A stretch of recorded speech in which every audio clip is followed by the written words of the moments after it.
Assalamualaikum warahmatullahi wabarakatuh.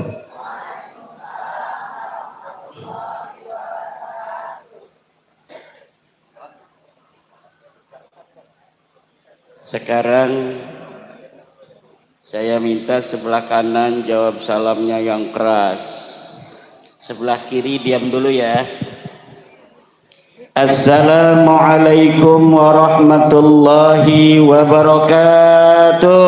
Waalaikumsalam warahmatullahi wabarakatuh. Alhamdulillah. Coba sebelah kiri. Assalamualaikum warahmatullahi wabarakatuh.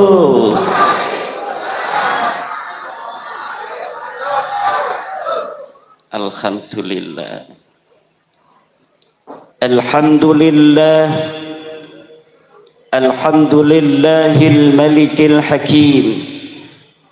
Al-jawadil karimil azizir rahim. Fattariqu ilaihi wadihul lil qasidin. Waddalilu alaihi laihul lin nazirin. Wassalatu wassalamu ala sayyidina Muhammadin wa ala alihi wa ashabihi at-tayyibin at-tahirin. Ya hayyu ya qayyum, ya hannanu ya mannan, ya dayyanu ya sultan, ya dzal jalali wal ikram. Amma ba'du faya ashabal fadail, para alim, para ulama, para kiai, para asatidzah, para kesepuhan, wabil khusus sahibil bait, keluarga besar al-maghfur lahu Kiai Haji Raden Saleh Salehat, wabil khusus kepada yang mulia Gus Hasan Kiai Haji Saifuddin, Gus Imdad, para alim, para ulama setempat. Ada para alim ulama dua tempat. Kalau yang setempat istrinya satu, kalau yang dua tempat istrinya dua. Para tokoh pemuda, tokoh remaja, wabil khusus Ketua PWNU Banyumas, Ketua PWI Banyumas Bapak Agus Mariono, Ketua Laskar Sabilillah, Panglima Laskar Sabilillah Banyumas, juga Ketua Ansor Banyumas, Ketua Muslimat Banyumas, seluruh lembaga dan banom di Banyumas, Bapak pejabat pemerintah baik sipil maupun militer, hadir juga dari Solo Raya, Laskar Mataram Raya, ketuanya langsung hadir, Ki Ukit Sumodiningrat, juga dari Banten Ketua Rabitah Babat Kesultanan Banten Tubagus Moki Nur Fadil, para bapak, para ibu, hadirin ma'asyiral muslimin rahimakumullah. Semoga yang hadir mendapat keberkahan, dipanjangkan umurnya, disehatkan badannya, dibanyakin duitnya, anak-anaknya soleh solehah, soleh solehat kayak almarhum ya. Semoga kita semua yang hadir dihitung malam hari ini sebagai amal soleh, idkhalus surur, memberikan kebahagiaan pada keluarga besar almarhum Kiai Haji Raden Soleh Solehat dan keluarga besar. Selain itu mudah-mudahan kita semua kesawaban daripada keberkahan beliau ketika hidup, amal soleh dan doa-doa baik beliau untuk umat Islam. Mudah-mudahan kita termasuk di dalam doa-doa beliau. Malam hari ini adalah malam kita memberikan doa untuk almarhum Kiai Saleh Salehat, dan juga malam hari ini adalah merupakan tanda dari baktinya anak cucu keluarga besar almarhum al-maghfurlah untuk beliau. Salah satu bukti bahwa anak dan cucu berbakti kepada ayah dan kakeknya adalah dengan cara menghaulinya. Baik menghaulinya itu hanya dengan membacakan surat Yasin 7 orang, maupun seperti malam hari ini yang luar biasa dengan mengundang tetangga, mengundang jamaah, mengundang para santri, para kiai. Tentunya apa yang dipersiapkan terhitung sebagai amal bakti seorang anak kepada ayahnya, seorang cucu kepada kakeknya, seorang istri kepada suaminya.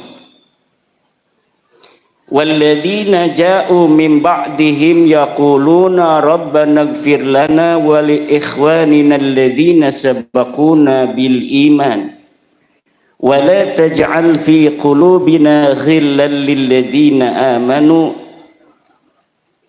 innaka rabbana innaka raufur.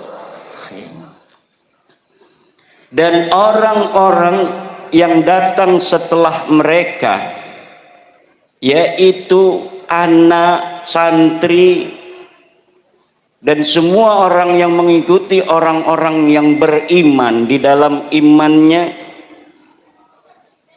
mereka berkata, ya Allah, ampunilah kami dan ampunilah orang-orang yang telah mendahului kami dalam keimanan. Wala taj'al fi qulubina ghillan lil ladzina amanu, dan jangan jadikan di dalam hati kami ghillan, unak-unak, lil ladzina amanu, bagi orang-orang yang beriman. Kata Syekh Nawawi Tenara ketika menafsiri ayat wala taj'al fi qulubina ghillan,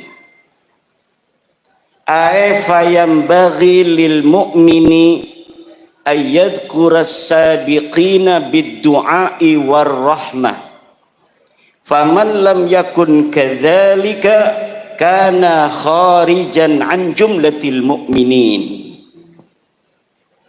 Kata Syekh Nawawi Tenara dalam tafsir Munirnya,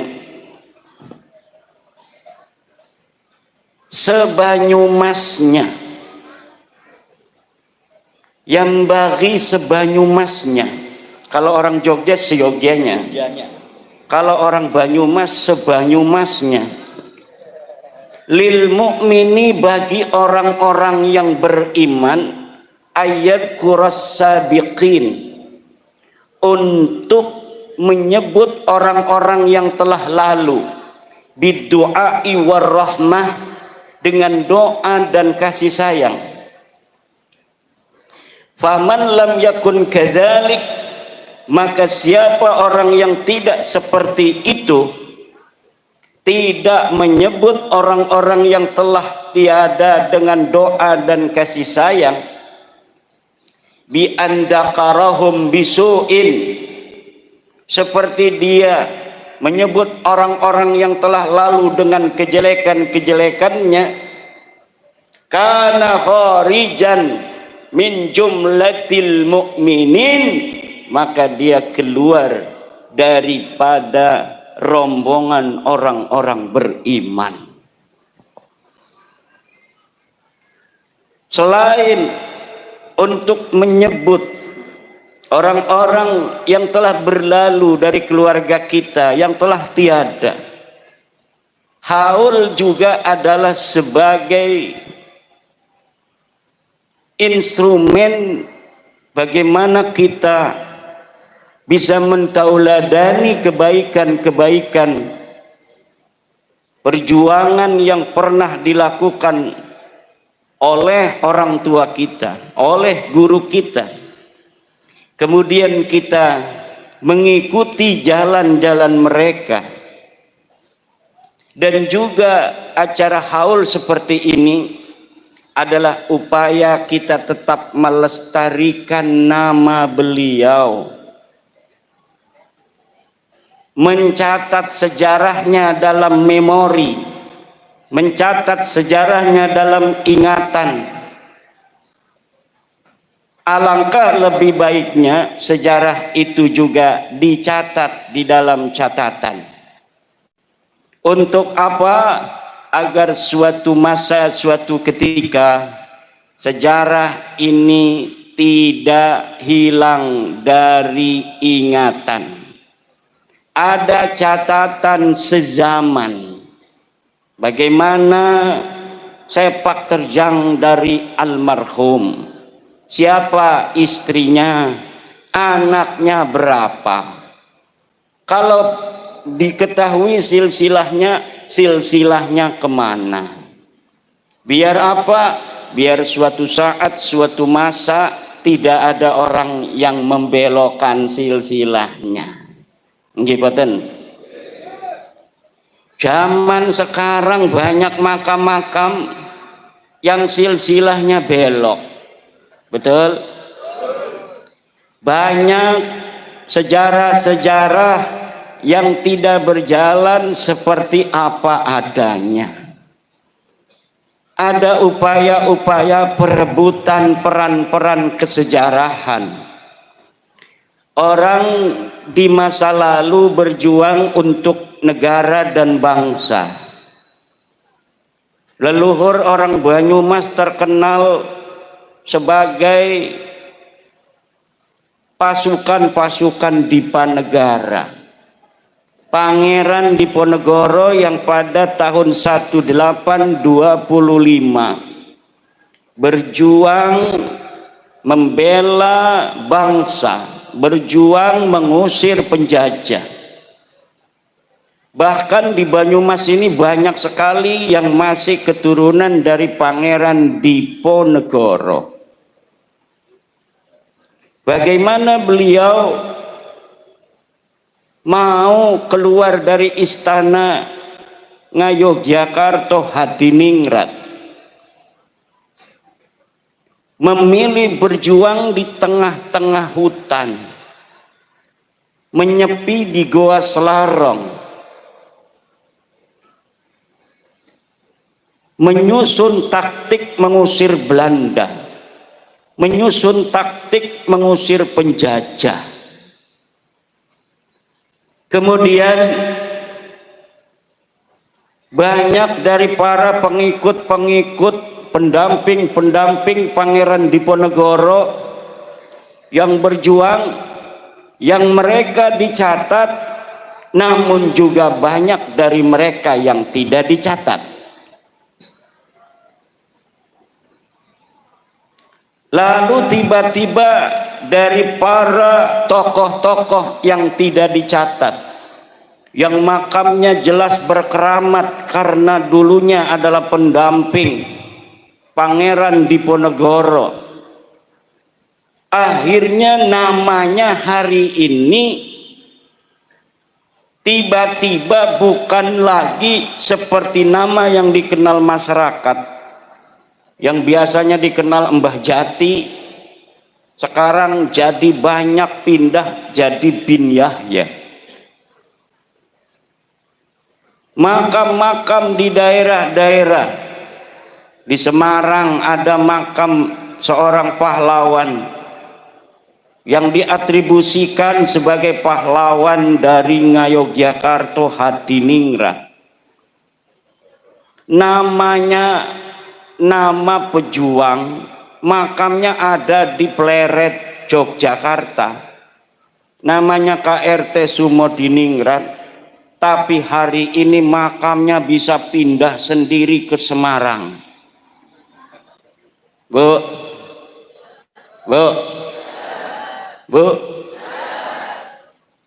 ngedengerin nggak?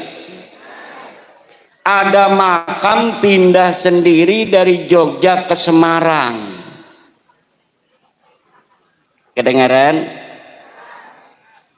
Kenapa dia sebagai pejuang Yogyakarta, mati di Yogyakarta, dimakamkan di Yogyakarta, hari ini makamnya pindah dewek Melakuning Semarang? Iki min ajaibid dunya, sebagian dari keajaiban-keajaiban ternyata ada upaya orang-orang yang leluhurnya tidak mempunyai sejarah, kemudian dia merampas kesejarahan orang lain. KRT Sumodiningrat yang asli pakai sod sebagai putra Yogyakarta Hadiningrat, hari ini namanya menjadi Hasan bin Toha bin Yahya. Ini bukan hoak, silahkan buka di Google KRT Sumodiningrat Hasan bin Toha bin Yahya, maka di Wikipedia sudah pindah makamnya bukan lagi di Pleret Yogyakarta, tetapi di Semarang. Yang dia orang asli Jogja, kemudian sekarang jadi pindah jadi orang Yaman.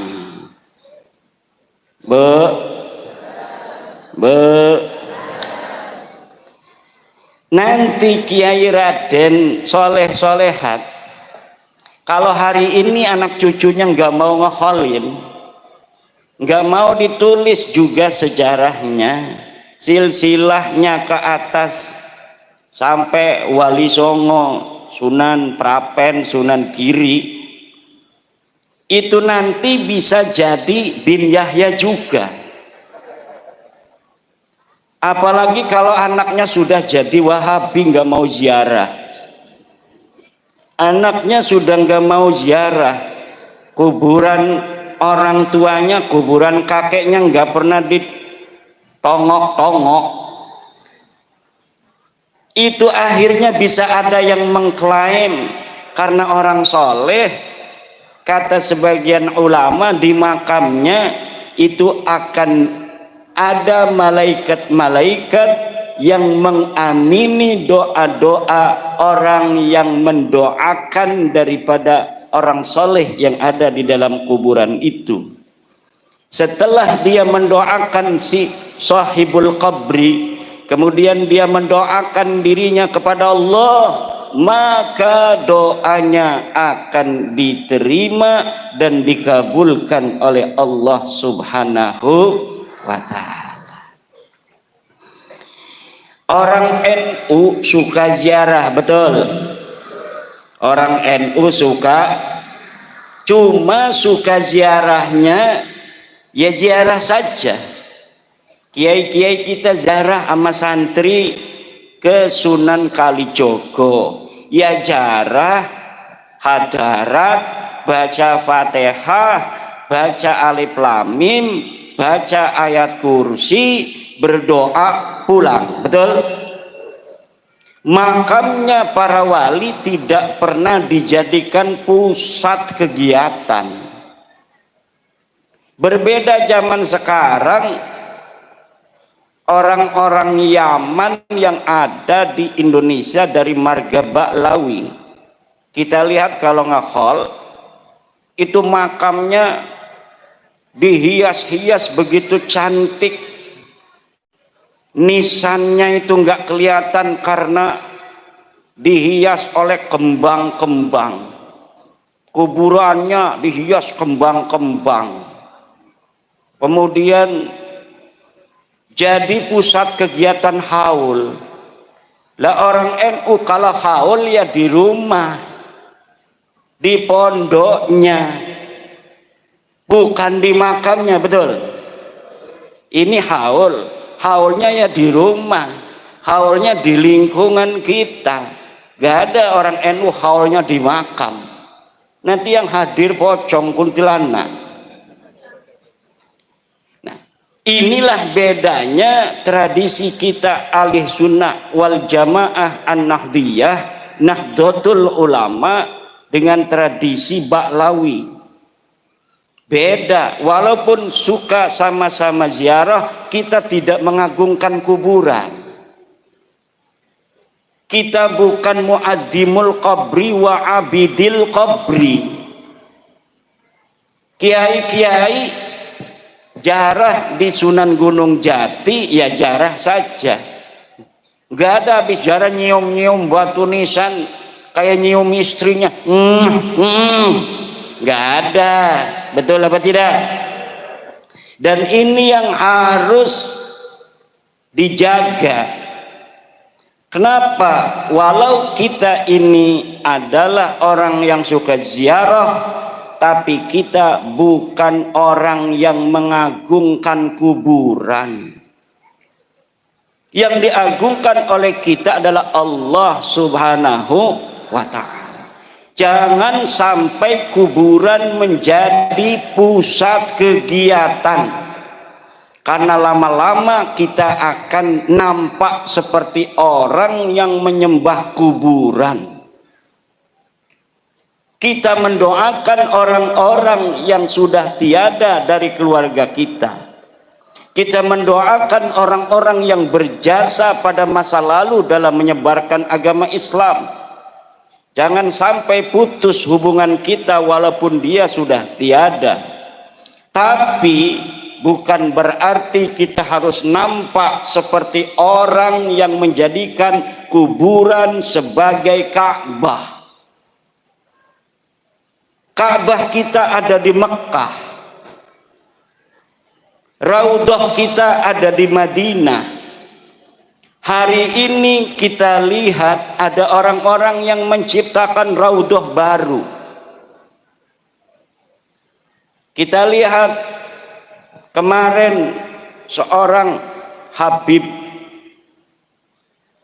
yang ada di Solo, tetangganya Ki Ukit.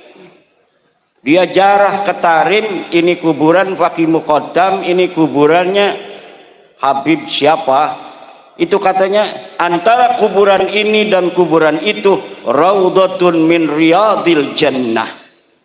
Itu tasyabuh dengan ucapan Rasul, antara mimbarku dengan makamku adalah Raudhatun min riyadil jannah. Raudhah itu hanya ada di Masjid Nabawi, jangan bikin-bikin raudhah. Seperti mau mindahin, mau ngalahin raudhahnya Nabi Muhammad dengan raudhah palsu, raudhah jadi-jadian. Ini saudara-saudara yang sedang terjadi. Seakan-akan kita mau diarahkan berpaling dari Mekah menuju tempat lain, dari Madinah menuju tempat lain. Kuburan Nabi Hud yang ada di Hadramaut ditawafin kayak nawafin Ka'bah. Itu berarti mindah-mindahin keramatnya Mekah, syarofnya Mekah. Katanya ada raudhah antara kuburan dan kuburan di Tarim. Ini mau memindahkan syaraful Madinah. Ada raudhah lain selain raudhah yang ditunjuk oleh Rasulullah Muhammad sallallahu alaihi wasallam. Belum lagi sejarah Indonesia ini dirubah oleh oknum-oknum Baklawi. Katanya Presiden Soekarno sebelum mengumumkan, memproklamasikan daripada proklamasi kemerdekaan Indonesia, beliau malamnya itu sowan minta restu kepada seorang kabib. Ditolak oleh pakar sejarah Profesor Anhar Gonggong bahwa yang seperti itu tidak ada. Kemudian sejarah NU, Nahdlatul Ulama, organisasi kita, orang-orang santri, pengikut-pengikut kiai, organisasinya Nahdlatul Ulama dibentuk tanggal 31 Januari 1926. Itu sejarahnya ditulis, saksi hidupnya masih ada. Beliau sebelum meninggal membuat video, Kiai Haji Raden As'ad Samsul Ngarifin, bahwa Kiai Khalil Bangkalan memberikan pesan kepada beliau Kiai As'ad untuk menyampaikan tasbih dan tongkat kepada Hadratus Syekh Mbah Hasyim Asy'ari untuk mendirikan Nahdlatul Ulama. Kemudian Mbah Hasyim Asy'ari menyusun circle jaringan kiai-kiai pesantren di tanah Jawa. Kemudian berkumpullah ulama-ulama Surabaya di Surabaya, dan kemudian diadakan rapat pendirian Nahdlatul Ulama oleh kiai-kiai Surabaya dan Mbah Hasyim Asy'ari dan yang lainnya. Kemudian berdirilah Nahdlatul Ulama. Itu sejarah aslinya, dituturkan oleh orang yang menjadi saksi bagaimana kronologi daripada terbentuknya Nahdlatul Ulama. Tapi hari ini di sebuah buku disebutkan bahwa pendiri Nahdlatul Ulama selain ulama-ulama yang telah dikenal, ditambah oleh seorang kabib, namanya Kabib Hasyim bin Yahya. Lah ini PBNU kaget, kok bisa ada sejarah baru yang nama ini tidak ada di dalam kesejarahan NU di masa lalu. Buku sejarah NU sudah diterbitkan, kok sekarang ada upaya menambahi tokoh dalam sejarah yang dijadikan sebagai pendiri NU, padahal nama ini tidak ada pada masanya ikut mendirikan NU. Akhirnya Ketua Umum Pengurus Besar Nahdlatul Ulama dalam konferensi pers hasil sidang pleno memerintahkan kepada Rabitah Ma'ahid Islamiyah dan kepada Ma'arif NU untuk menarik buku tersebut dari seluruh madrasah dan pondok pesantren NU. Alhamdulillah. Nah sekarang mulai terkuak. Hal ini ibu bapak hadirin ma'asyiral muslimin rahimakumullah sangat penting. Jangan-jangan kalau kita tidak memiliki perhatian yang besar terhadap sejarah bangsa kita, maka kita akan dipisahkan oleh kesejarahan leluhur kita di masa lalu. Kata seorang politisi, kalau kita ingin menguasai suatu bangsa, kita tidak usah dengan kekuatan tentara perang, tapi cukup hancurkan sejarah bangsa itu, maka nanti kita akan bisa menguasai bangsa itu.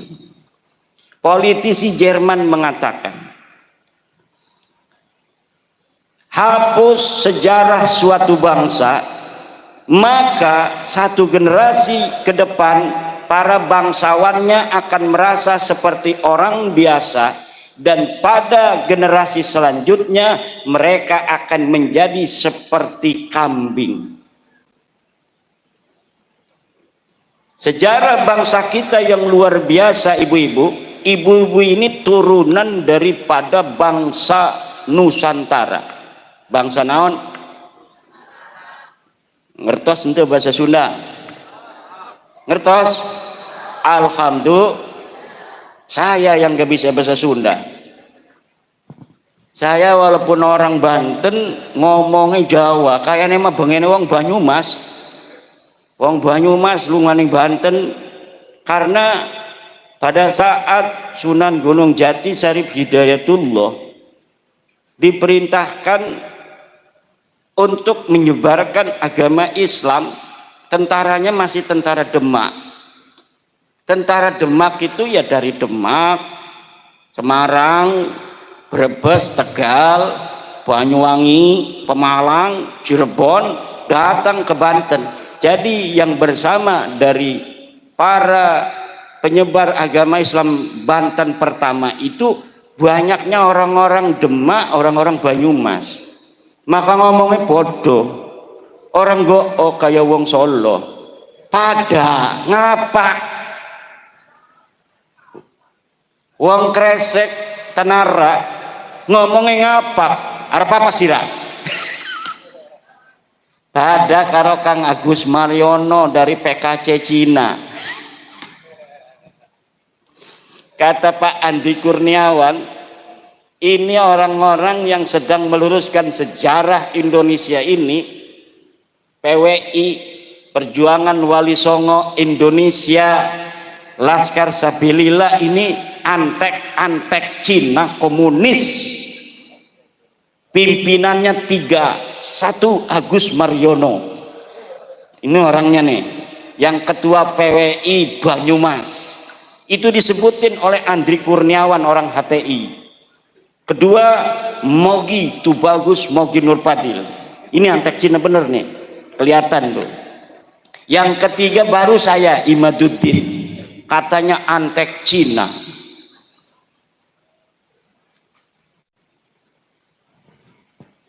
Orang-orang Cina, orang-orang Yaman, mereka masing-masing bikin sejarah, Bu. Kata orang Cina bikin manuskrip, Wali Songo asalnya dari Cina. Orang Yaman juga bikin kitab, katanya Wali Songo dari Yaman. Lah sebenarnya Wali Songo itu dari mana?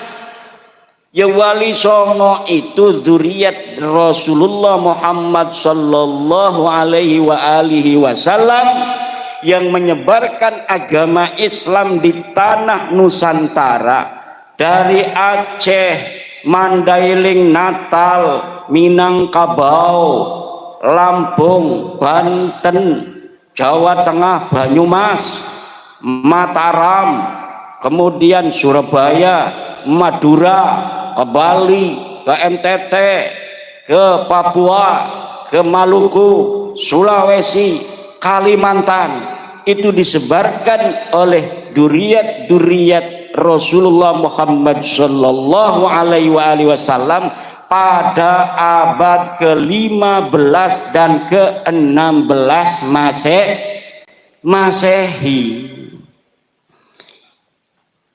Tapi kemudian sekarang ada manuskrip bahwa Wali Songo itu nasabnya ke Cina, namanya Cina semua. Ada lagi satu manuskrip rebutan ini bahwa Wali Songo nasabnya ke Yaman. Lah ini sebenarnya kemana Wali Songo? Kita keluarga Wali Songo memiliki manuskrip yang setelah bab nasab ini muncul ke permukaan mulai dibuka. Alhamdulillah sedang dikaji secara mendalam oleh Naqobah Ansab Auliyaut Tis'ah.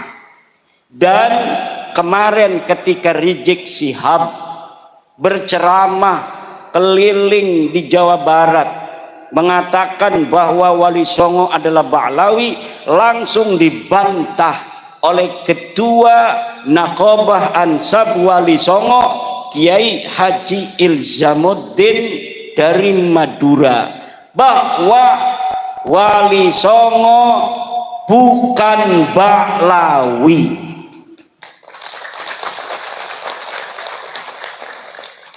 Pernyataan daripada ketua Naqobah Ansab Auliyaut Tis'ah itu bisa ibu bapak dengarkan dan tonton di YouTube. Sudah sejak lama Ansab Auliyaut Tis'ah yang mencatat keluarga besar Wali Songo mengatakan bahwa Wali Songo tidak ada kaitan dengan Ba'lawi. Wali Songo bukan Ba'lawi. Wali Songo bukan Assegaf, Wali Songo bukan Syihab, Wali Songo bukan Semit, Wali Songo bukan Al-Idrus, Wali Songo bukan bin Yahya. Lalu kemana? Sebagian Wali Songo adalah keturunan Syekh Abdul Qadir Al-Jailani, dan sebagiannya lagi adalah keturunan daripada Sayyiduna Musa Al-Kazim. Dan bulan ini Naqobah Wali Songo akan mematangkan pendalaman manuskrip ke Yunan dan ke Pakistan, karena ternyata manuskrip yang ada di Pakistan, Yunan, Uzbekistan itu mencatat bagaimana perjalanan kronologi daripada perpindahan leluhur Wali Songo kemudian sampai datang ke Indonesia menyebarkan agama Islam di Indonesia. Ini masih ada dan masih tercatat. Alhamdulillah. Doakan mudah-mudahan secara presisi. Ini masih belum final 100% sejarah Wali Songo karena adanya pembelokan pada tahun 1960 Masehi. Setelah merdeka itu terjadi pembelokan silsilah. Yang pertama, pembelokan yang bisa saya deteksi dari kitab-kitab karya Salim bin Jindan, seorang habib yang dia menulis silsilah daripada Mbah Khalil Bangkalan, kemudian silsilahnya disambung ke Ba'lawi. Yang kedua yang telah diterbitkan oleh Ba'lawi adalah kitab Samsud Dhohiro. Kitab Samsud Dhohiro karya Abdurrahman Al-Mashhur tahun 1984, baru puluhan tahun kemarin mencatat silsilah Wali Songo disambungkan kepada seseorang bernama Abdul Malik Azmat Khan bin Alwi Amul Faqih bin Muhammad Sohib Mirbat Ba'alawi.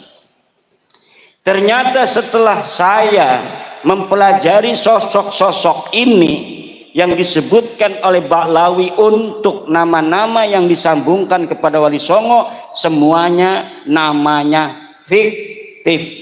Namanya fiktif. Tidak ada orang bernama Abdul Malik Azmat Khan. Tidak ada orang bernama Abdul Malik Azmat Khan. Ketika Ba'alawi setelah diteliti oleh saya, nasabnya tidak tersambung kepada Rasulullah Muhammad sallallahu alaihi wasallam, mereka tidak mau putus sendirian. Mereka ingin Wali Songo juga bareng-bareng putus. Akhirnya dulu mereka mengatakan kayak Bahar Smith bahwa Wali Songo tidak punya keturunan. Sekarang mereka mengakui rame-rame Wali Songo punya keturunan. Dulu silsilah Wali Songo ke Nabi Muhammad suruh diturunkan yang dipasang oleh kiai-kiai itu bahwa Wali Songo tidak tersambung. Pakar nasab mereka masih ada di YouTube mengatakan bahwa Wali Songo tidak tersambung kepada Nabi Muhammad.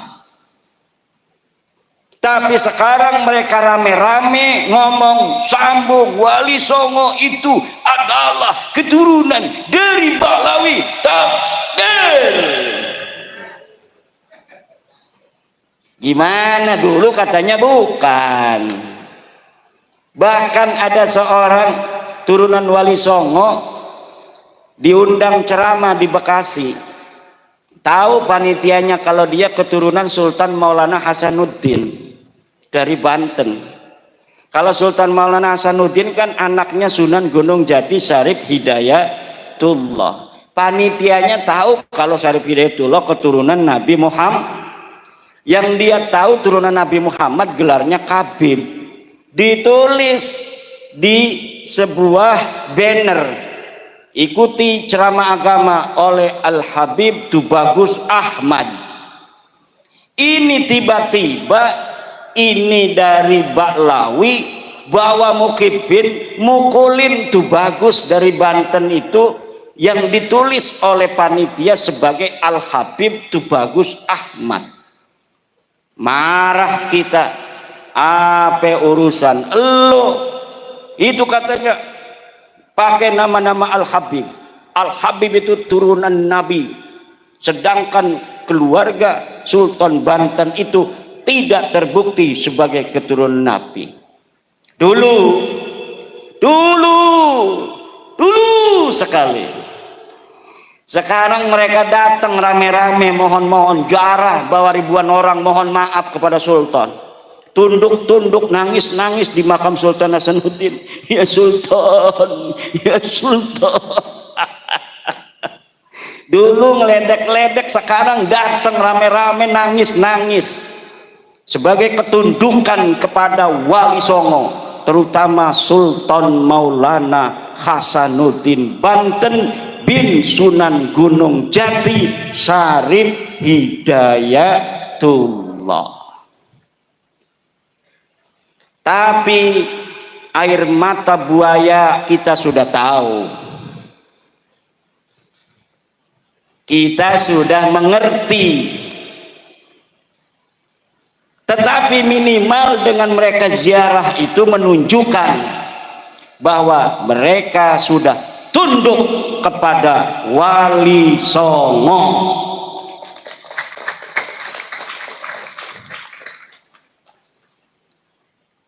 Karena memang dalam kesejarahan Islam di Indonesia, dukhulul Islam di Nusantara disebarkan oleh Wali Songo.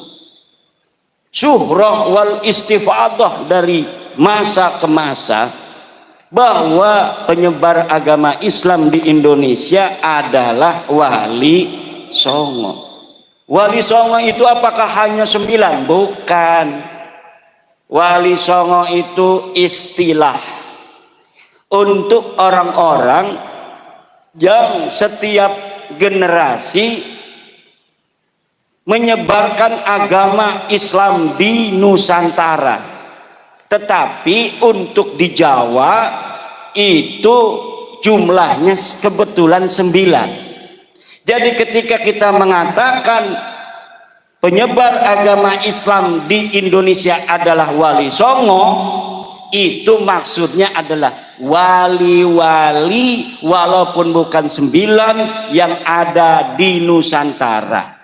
Karena di Aceh sebelum Jawa sudah beragama Islam, disebarkan oleh para wali-wali di Riau, di Jambi, di Palembang, Mandailing, Natal, Minangkabau dan sekitarnya. Itu Islam sudah masuk terlebih dahulu, kemudian masuk ke tanah Jawa. Kebetulan di tanah Jawa mengalami kegemilangan penyebaran Islam. Di tanah Jawa ini orang-orang yang menyebarkan agama Islam waktu itu ditulis oleh Agus Sunyoto memiliki kecemerlangan, memiliki kegemilangan di dalam menyebarkan agama Islam. Akhirnya dalam waktu yang tidak terlalu lama orang Jawa mayoritas masuk Islam pada abad ke-15 dan ke-16. Alhamdulillah.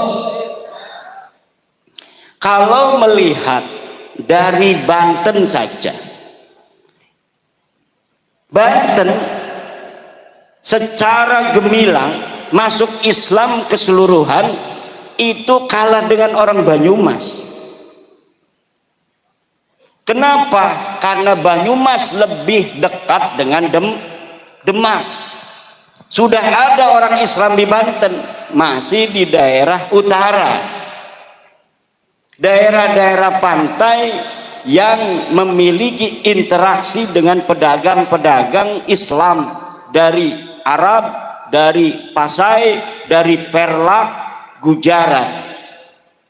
Tetapi secara masif Islam berkembang adalah ketika Sunan Gunung Jati Syarif Hidayatullah menaklukkan daerah-daerah Jawa Barat bagian kulon dengan kemudian menikahi Nyai Kaung Anten.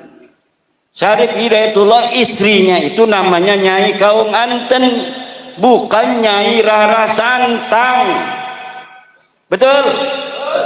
Udah salah pakai takbir lagi, malu-maluin. Nyai Rara Santang, Sunan Gunung Jati punya istri Nyai Rara Santang, saudara. Salah, pakai takbir salah lagi. Itu mendegradasi takbir. Na'udzubillah. Lalu sejarah masuknya Islam di Indonesia apakah sekarang sudah benar? Lihat di kitab-kitab yang dikarang oleh Ba'lawi. Ada beberapa kitab yang tidak beredar di kalangan umum, tidak beredar di kalangan pesantren, tapi bisa di-download di internet. Ba'lawi mengarang, menulis sejarah masuknya Islam di Indonesia.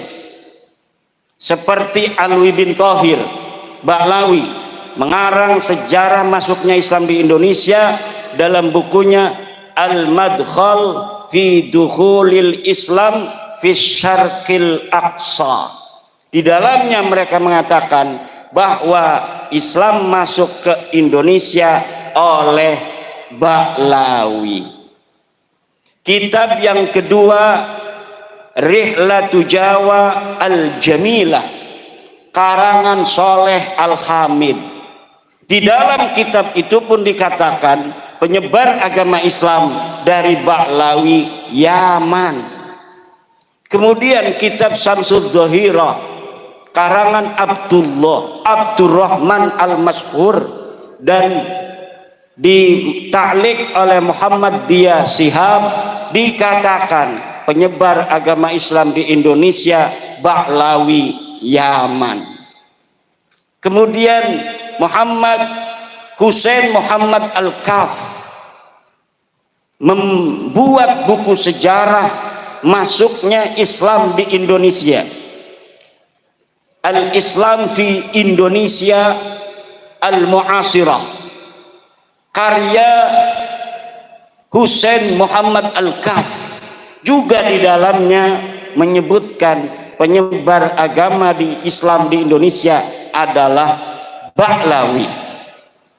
Ini Bapak Ibu saudara-saudara, makanya kalau kita klik Dukhulul Islam fi Nusantara berbahasa Arab, maka yang akan keluar adalah sejarah versi Ba'lawi.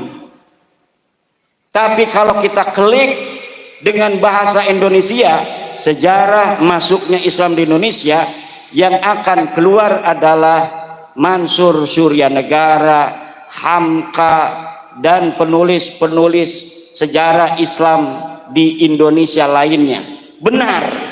Tapi kalau kita kliknya dengan bahasa Arab, maka yang akan keluar kitab-kitab sejarah masuknya Islam di Indonesia karangan Ba'lawi.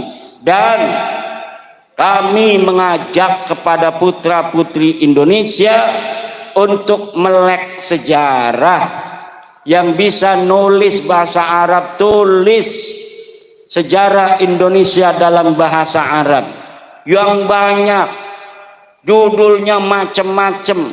Buka manuskrip dari Nusantara, baca buku-buku antropologi, historiografi yang ditulis oleh orang-orang Portugis, yang ditulis oleh orang-orang Spanyol, yang ditulis oleh orang-orang Cina, yang pada abad ke-14, ke-15, ke-16 orang-orang dari Portugis sudah datang ke Indonesia, mencatat dalam Summa Oriental, mencatat dalam The Asia, mencatat di dalam kitab-kitab lainnya keberadaan Wali Songo di Indonesia pada saat itu.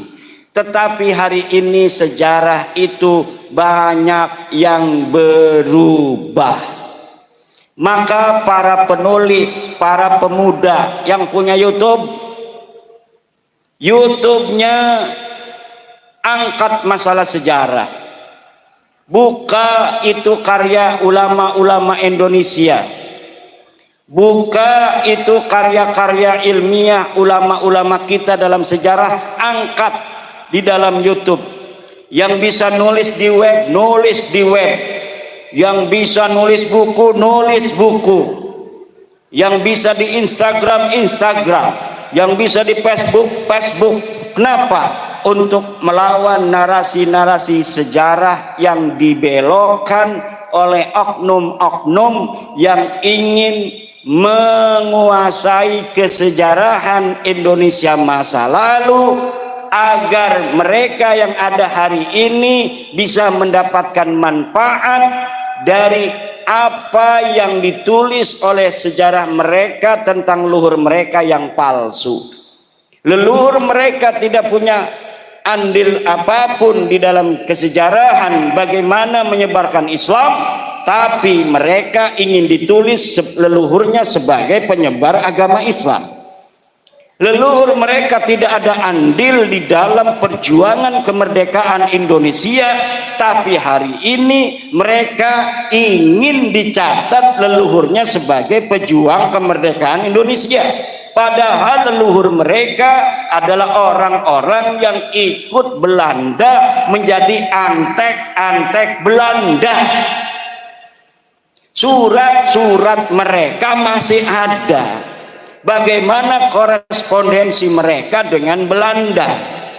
Doa-doa ulama-ulama mereka masih ada sampai sekarang di Leiden, Belanda. Saya pernah ke perpustakaan Leiden di Belanda, membaca doa-doa ulama-ulama mereka untuk kerajaan Belanda, untuk Ratu Wilhelmina, agar kekuasaannya di tanah Nusantara dilanggengkan oleh Allah Subhanahu wa Ta'ala. Tapi hari ini mereka ingin leluhurnya dianggap sebagai pejuang. Atau cara yang lain adalah orang-orang yang sudah jelas pahlawan seperti Imam Bonjol, kemudian nasabnya disimpangkan ke Baklawi.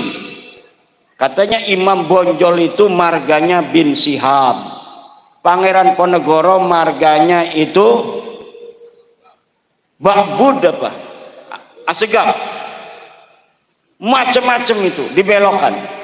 Di Ponegoro marganya apa katanya? Ada Asegaf, dari keluarga Bakbud nganggapnya Pangeran Ponegoro Bakbud. Kemudian dari keluarga bin Yahya nganggapnya bin Yahya. Nah, nanti yang benar yang mana? Semuanya pengen leluhur mereka dianggap pahlawan. Walaupun mereka yakin itu pahlawan palsu, kenapa mereka enggak takut kepada Allah ketika mereka memalsukan itu? Ini pertanyaan besar. Kok kayak enggak takut sama Allah? Kok enggak kayak percaya adanya hari hisab? Mereka tahu Pangeran Diponegoro itu adalah putra daripada Hamengkubuwono III. Udah tahu ada sejarahnya. Dia asli orang Jawa. Tapi kenapa kemudian mereka tidak malu untuk membelokkan leluhurnya Pangeran Ponegoro diakui sebagai orang Yaman? Ini tidak masuk akal-akal fitri. Ini ada masalah dengan akal mereka ini. Kalau sampai ketahuan apa enggak malu? Buktinya sekarang sudah ketahuan. Tapi pelanga-pelongo bae orang aku. Kemeliti. Kemudian ada Mbah Abdul Malik Banyumas. Nggih. Mbah Abdul Malik Banyumas ya asli wong Banyumas, ngomongnya ngapa? Katanya itu adalah bin Yahya. Masya yang masih hidup Al-Mukarram As-Syekh Maulana Roma Irama, daripada Maulana-Maulana yang lain itu yang jelas saja sih perjuangannya pada Islam. Roma Irama, betul. Lagu-lagunya kita dengerin, lagu Roma Irama, Masya Allah, sebujur bangkai kita ingat mati, betul. Daripada orang ceramah halu-halu mi'raj 70 kali, leluhurnya bisa membuat rantai dari emas, bisa susu, luar biasa itu keramat-keramat, memadamkan api neraka, bisa menyalati orang yang mati walaupun leluhurnya sudah mati ratusan tahun. Dicekoki umat Islam Indonesia dengan khurafat-khurafat. Wih, kayak orang Muhammadiyah, orang Wahabi ngomong khurafat-khurafat katanya. Bukan, Pak. Karomah dan khurafat itu beda. Kalau di dalam kitabnya Imam Asy'arani itu menulis keramat-keramat para aulia. Walinya ada, keramatnya zahir. Orang tahu semua, ditulis oleh Imam Asy'arani, itu namanya keramat. Tapi kalau orang biasa kayak Muhammad Shahib Mirbad yang tidak ada keterangan dia ulama, kemudian disebutkan keramatnya, Itu namanya khurafat, cerita-cerita palsu. Untuk apa tujuannya? Glorifikasi leluhur mereka yang tidak mau kalah dengan wali-wali lain yang ditulis keramatnya. Kalau Syekh Abdul Qadir Jailani, keramatnya dhahirun muntasyarun, itu ditulis dan ada saksi dari kitab-kitab yang satu masa dengan Syekh Abdul Qadir Al-Jailani. Syekh Abdul Qadir Al-Jailani satu masa dengan Ibnul Jauzi. Ibnul Jauzi menulis dalam kitabnya bahwa ada di Baghdad seorang ulama besar namanya Syekh Abdul Qadir Al-Jailani, seorang sufi yang sangat dicintai oleh orang-orang yang awam, yang dia menulis kitab-kitab keramatnya dohir disaksikan orang banyak. Tapi kalau Faqih Muqaddam Ba'lawi, leluhurnya Kabib-Kabib yang katanya bisa mi'raj 70 kali, saya cari nama Faqih Muqaddam di abad ke-6 dan ke-7 Hijriah, ada tidak ulama yang mencatat seseorang yang bernama Faqih Muqaddam?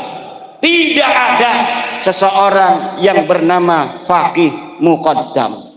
Dia orang Tarim, dia orang Yaman. Kitab di abad ke-7, ke-8 banyak sudah ditulis tentang ulama. Siapa saja yang ada di Tarim, tidak ada yang menyebut seseorang bernama Faqih Muqaddam yang dianggap wali dan keramat pada masa dia hidup, apalagi bisa mi'raj ke langit 70 kali dalam sehari.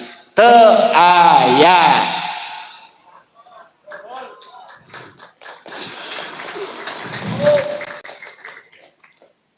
Mari kita jaga negara Republik Indonesia ini.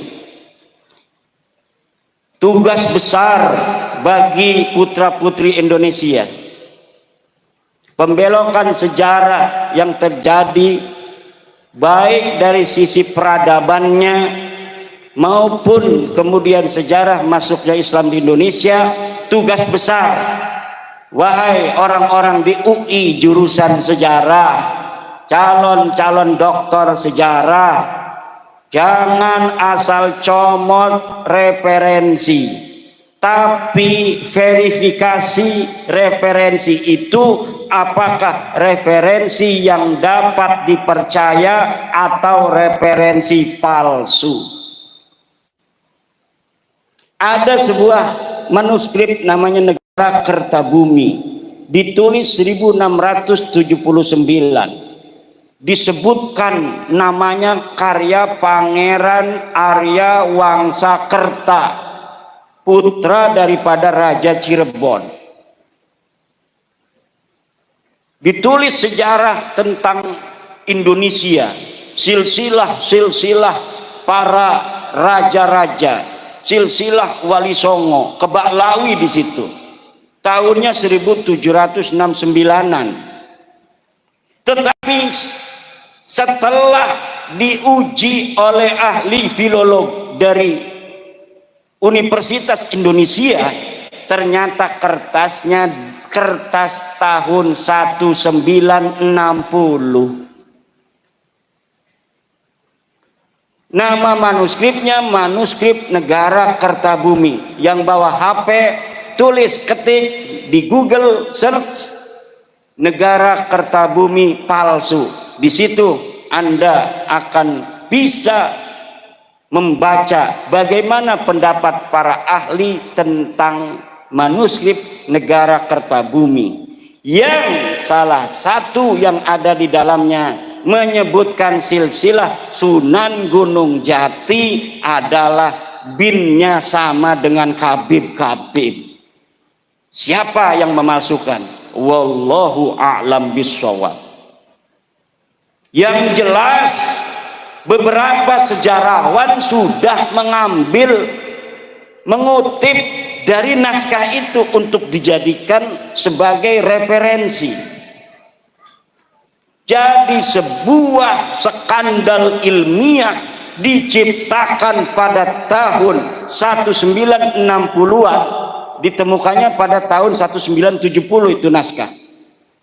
Bisa jadi kertasnya itu kertas tahun 1960 tetapi ditulisnya 1970, karena waktu itu kebetulan Pemda Jawa Barat sedang ada proyek untuk pencarian manuskrip.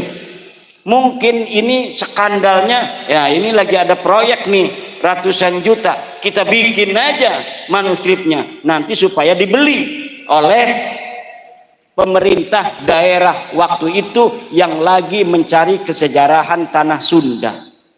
Ini sekarang ini saya dapat untuk mengira-ngira, menganalisa kenapa sekarang ini saya agak cerdas di dalam membongkar kepalsuan-kepalsuan sejarah. Karena semenjak saya meneliti nasab Ba'lawi yang sudah terbukti bukan keturunan baginda Nabi besar Muhammad sallallahu alaihi wasallam ini, saya banyak membaca kitab-kitab sejarah Ba'lawi yang setelah dikolaborasi dan dimuqabalah dengan kitab-kitab lainnya, ternyata sejarahnya palsu. Bahkan ada satu kitab yang sama dengan Habib-Habib. Siapa yang memalsukan? Wallahu a'lam bishawab. Yang jelas beberapa sejarawan sudah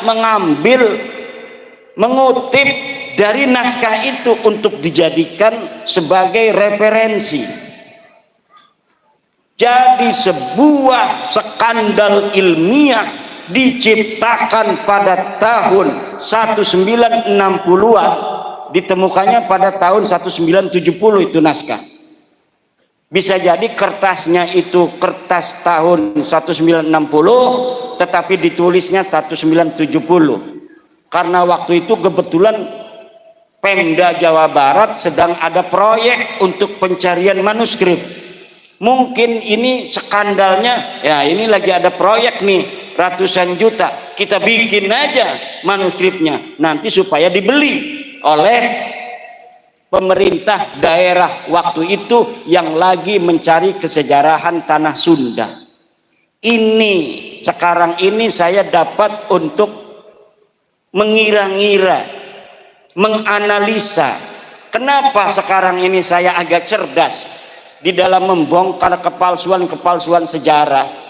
Karena semenjak saya meneliti nasab Ba'lawi yang sudah terbukti bukan keturunan baginda Nabi besar Muhammad sallallahu alaihi wasallam ini, saya banyak membaca kitab-kitab sejarah Ba'lawi yang setelah dikolaborasi dan dimuqabalah dengan kitab-kitab lainnya, ternyata sejarahnya palsu.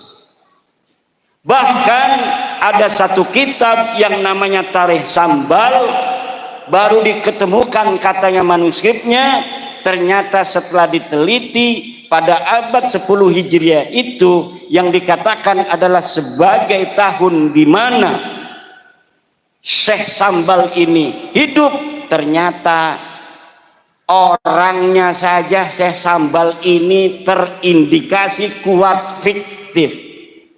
Dan kalau misalnya kitab Tarikh Sambal ini betul-betul dibuat dari manuskrip abad yang ke-10, mana sekarang manuskripnya? Katanya manuskripnya sudah hilang lagi. Kemudian ada kitab manuskrip asli, namanya manuskrip Tarikh Ibnu Hisan. Di dalam Tarikh Ibnu Hisan tidak ada berita tentang Faqih Muqaddam, tetapi kemudian ketika dicetak oleh Muhammad Al-Habsyi, di dalam versi cetaknya itu ada nama Faqih Muqaddam. Akhirnya saya sekarang berkesimpulan, sejarah Indonesia pun tidak aman dari pembelokan-pembelokan pada masa lalu. maka kerja keras Mbah Dunyo akhirat. Ini youtuber cerdas dari Banyumas, karena memang terahnya ini terah pejuang orang-orang Banyumas. Youtubernya juga nggak punya urat takut sama sekali. Youtuber lain itu pada ngumpet, wajahnya nggak kelihatan, ada yang pakai topeng segala. Lah ini youtuber Banyumas, wajahnya yang ganteng itu kelihatan. Masya Allah. Dan ketika tesis saya keluar, kebanyakan youtuber yang mengangkat tentang tesis saya itu dari Banyumas dan sekitarnya. Maka Banyumas akan tercatat dalam tinta sejarah bahwa pada tahun 2002, 2003, 2024 dalam mengungkap siapa sebenarnya Habib Ba'lawi, yang ada tesis mengatakan sebenarnya dengan sesungguhnya dengan hasil penelitian yang seksama teliti bahwa mereka bukan keturunan baginda Nabi besar Muhammad sallallahu alaihi wasallam. Di situ ada peran pejuang-pejuang Banyumas. Sejarah akan mencatat ini. Tidak sembarangan. Ini bukan kebetulan. Ini bukan kebetulan. Banten, Banyumas, Banyuwangi. Banten kepalanya, Banyumas pusernya, Banyuwangi ujungnya, kakinya.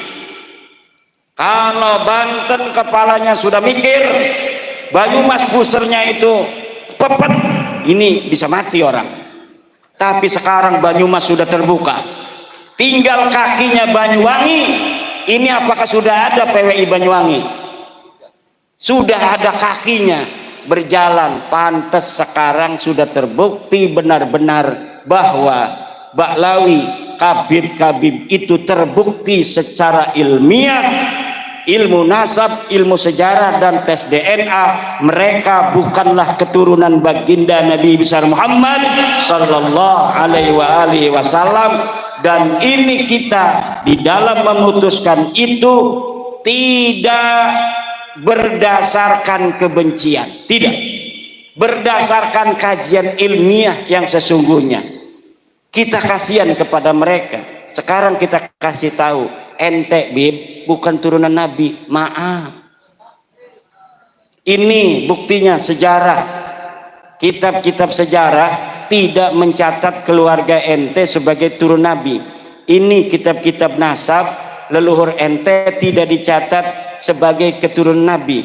Ini hasil tes DNA keluarga ente dari Yaman. Sudah 180 orang yang tes DNA dan semua tes DNA-nya haplogrupnya G. Kalau keturunan Nabi haplogrupnya J1.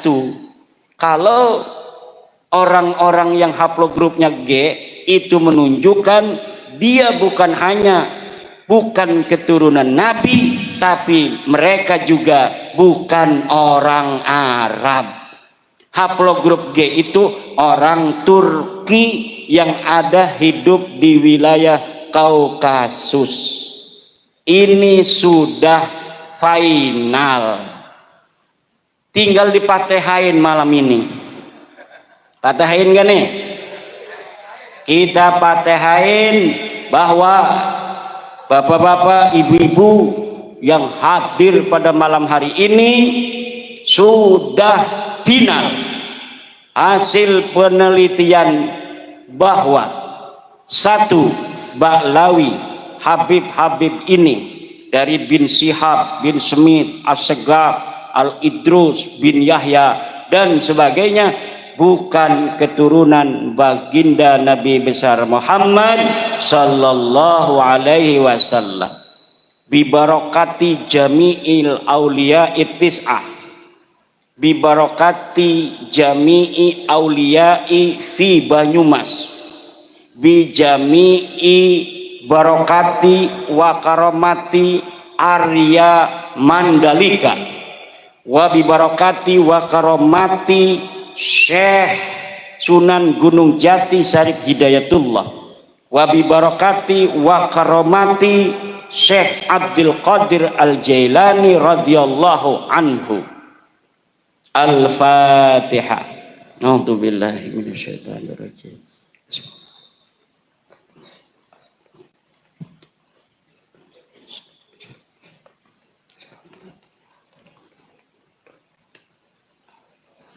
Dan semoga orang tua kita, guru kita bersama Kiai Haji Raden Soleh Solehat, ya Allah, Kau angkat derajatnya setinggi-tingginya, Kau ampuni segala dosa-dosanya, Kau terima segala amal baiknya, anak cucunya semoga Kau jadikan para ulama-ulama besar, pemimpin-pemimpin bangsa dan negara. Dan ya Allah, yang hadir pada malam hari ini dalam haulnya, semoga semuanya diangkat derajatnya oleh Allah, diberikan kesehatan dan keselamatan, panjang umur, kaya raya, pangkatnya tinggi. Polisi yang sekarang hadir ya Allah jadiin Kapolri, tentara yang hadir jadiin Panglima TNI.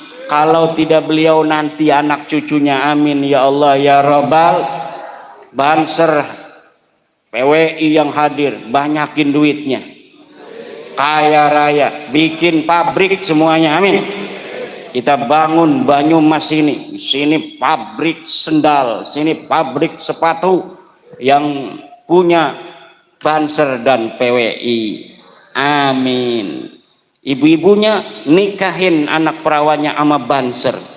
Kiai aja dijaga, apalagi anak ibu-ibu, amin. Mau pilih Banser apa pilih Kiai? Jawab. Banser kalah, pengennya Kiai katanya. Bu, Kiai mah udah punya istri, nggak apa-apa Bu, sama Kiai boleh, udah punya istri nggak apa-apa. Kalau Banser masih jejaka, Kiai udah punya istri boleh nggak apa-apa. Itu jawab sendiri saya.